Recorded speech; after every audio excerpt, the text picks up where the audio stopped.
8 sampai jam 5. In the day, kita hanya ngomong tentang kerja. Lupa bahwa orang-orang di sebelah kita juga punya kehidupan personal.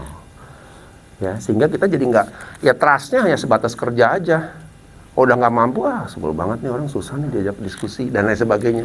Tapi ketika kita menyentuh hal personal, trust kita meningkat. Nah, makanya kita sendiri juga harus belajar berani open.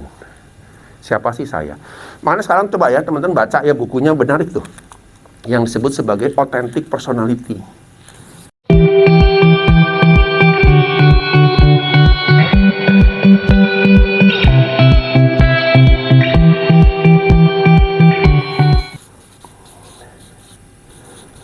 Personality, ya kan kalau sekarang kan kita terkenal dengan apa, healing ya, yuk healing yuk gitu ya, tapi nggak healing. Kenapa coba? Karena kita nggak membangun ini. Healing itu bukan sekedar mencari suasananya, tapi healing harus bangun dari personal kitanya. Ya, ini orang paling sehat sekarang katanya. Ini banyak sekali gerakan-gerakan, ada leadership otentik, ada personal otentik. Ya itu apa? Ya apa adanya. Fine. Orang kenal dia, orang tahu dia. Kita nggak merasa harus nutup-nutupin dia. Saya harus terbungkus rapat. Nggak boleh orang tahu saya. Nggak, fine-fine aja. Orang boleh menilai negatif, silahkan, itu urusan orang ya. Orang boleh nilai positif, mari saya jadi temannya. Gitu ya. Karena pada prinsipnya, pada akhirnya apa? Kita tidak dapat menyenangkan siapa? Everybody. Saya pernah kedatangan pasien ya beberapa bulan lalu, beberapa tahun lalu. Orang yang merasa dia harus bisa menyenangkan orang lain, termasuk orang tuanya. Dia kecewa. Saya sudah kurang apa-apa, kuliah saya udah bagus, udah berhasil, kerja bagus. Papa nggak pernah muji saya. Teman-teman juga nggak, gitu lah. Saya bilang, ya Anda berubah, Anda nggak bisa menyenangkan semua orang. Ada sebagian orang yang barangkali upaya kita, prestasi kita juga nggak dihargai. Biarin aja, bukan urusan kita, betul nggak? Urusan orang itu.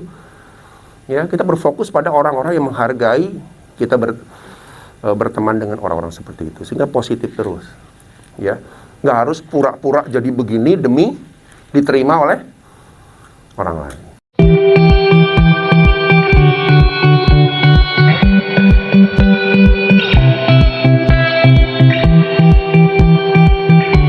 Mungkin tidak berarti kalau kita membuilding trust orang dengan hal personality bukan masalah pribadi kita gembar-gembor, nggak juga.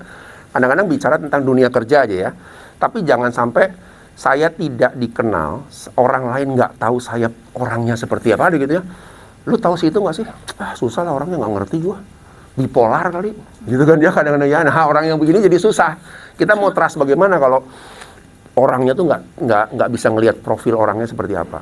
Tapi kalau kita tampilnya otentik apa adanya, even itu hanya dunia kerja ya nggak apa-apa. Tapi artinya kita tampil ya apa adanya. Tidak merasa perlu melebih-lebihkan, tidak merasa selalu harus mengurang-urangkan, tapi tampilnya tuh proporsional. Gitu maksud saya gitu. Ya nggak harus sih. Ya saya tidak sarankan juga nanti metode kayak tadi diceritakan, kita semua yuk buka-bukaan yuk. Nanti Pak Satrio cerita masa kecilnya, kecebur got segala macam, kan jangan kemana-mana ceritanya gitu ya. Bukan seperti itu. Tapi